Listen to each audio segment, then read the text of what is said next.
Good afternoon, everybody. This morning, Secretary Napolitano announced new actions my administration will take to mend our nation's immigration policy, to make it more fair, more efficient, and more just, specifically for certain young people, sometimes called dreamers. Now, these are young people who study in our schools, they play in our neighborhoods, they're friends with our kids, they pledge allegiance to our flag. They are Americans in their heart, in their minds, in every single way but one, on paper. They were brought to this country by their parents, sometimes even as infants, and often have no idea that they're undocumented until they apply for a job or a driver's license or a college scholarship. Put yourself in their shoes. Imagine you've done everything right your entire life. Studied hard, worked hard, maybe even graduated at the top of your class, only to suddenly face the threat of deportation to a country that you know nothing about, with a language that you may not even speak. That's what gave rise to the DREAM Act. It says that if your parents brought you here as a child, you've been here for 5 years, and you're willing to go to college or serve in our military, you can one day earn your citizenship.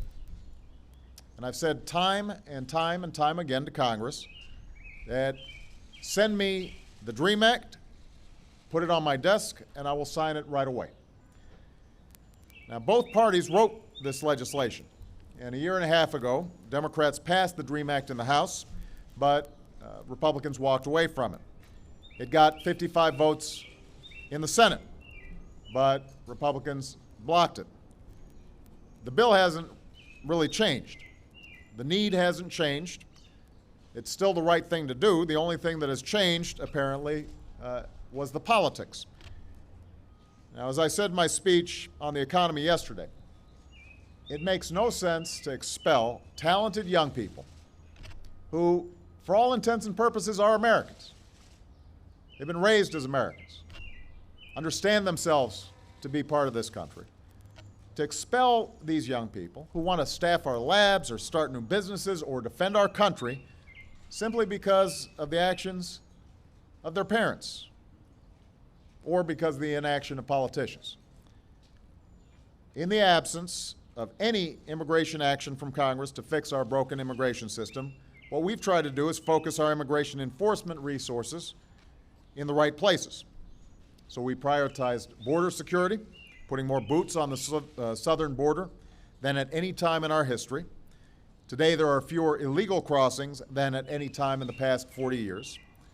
We focused and used discretion about whom to prosecute, focusing on criminals who endanger our communities rather than students who are earning their education. And today, deportation of criminals is up 80%. We've improved on that discretion carefully and thoughtfully. Well, today, we're improving it again.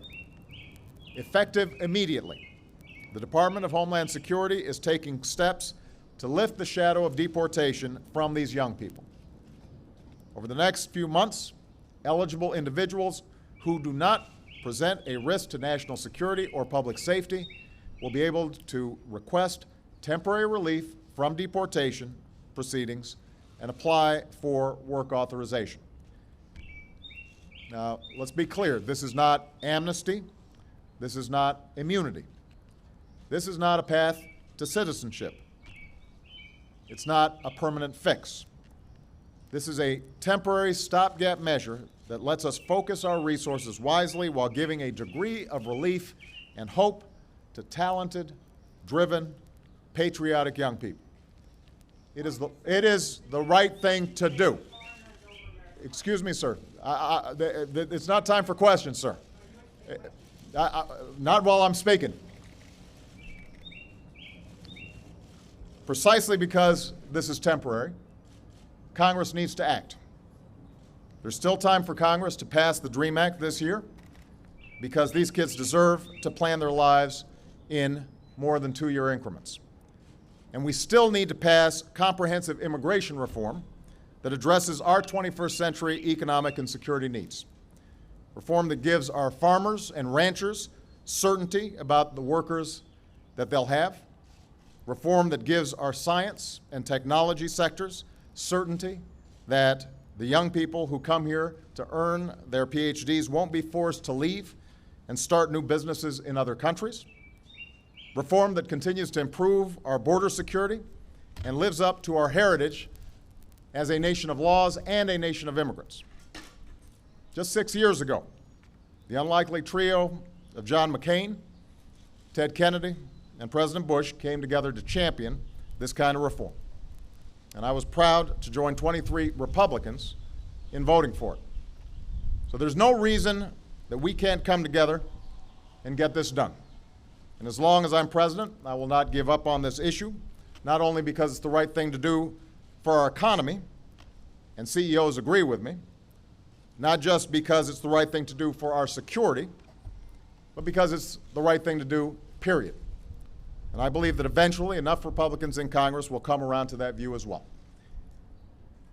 I believe that it's the right thing to do because I've been with groups of young people who work so hard and speak with so much heart about what's best in America, even though I knew some of them must have lived under the fear of deportation. I know some have come forward at great risks to themselves and their futures in hopes it would spur the rest of us to live up to our own most cherished values. And I've seen the stories of Americans and schools and churches and communities across the country who stood up for them and rallied behind them and pushed us to give them a better path and freedom from fear, because we are a better nation than one that expels innocent young kids. And the answer to your question, sir, and the next time I'd prefer you let me finish my statements before you ask that question, is this is the right thing to do for the American people. Baby, I didn't ask for an argument. I'm answering your question. It is the right thing to do for the American people, and here's why. Here's the reason. Because these young people are going to make extraordinary contributions and are already making contributions to our society. I've got a young person who is serving in our military, protecting us and our freedom. The notion that in some ways we would treat them as expendable makes no sense. If there's a young person here who has grown up here and wants to contribute to this society, wants to maybe start a business that will create jobs for other folks who are looking for work, that's the right thing to do. Giving certainty to our farmers and our ranchers. Making sure that in addition to border security, we're creating a comprehensive framework for legal immigration. These are all the right things to do. We have always drawn strength from being a nation of immigrants, as well as a nation of laws, and that's going to continue. And my hope is that Congress recognizes that and gets behind this effort. All right? Thank you very much, everybody.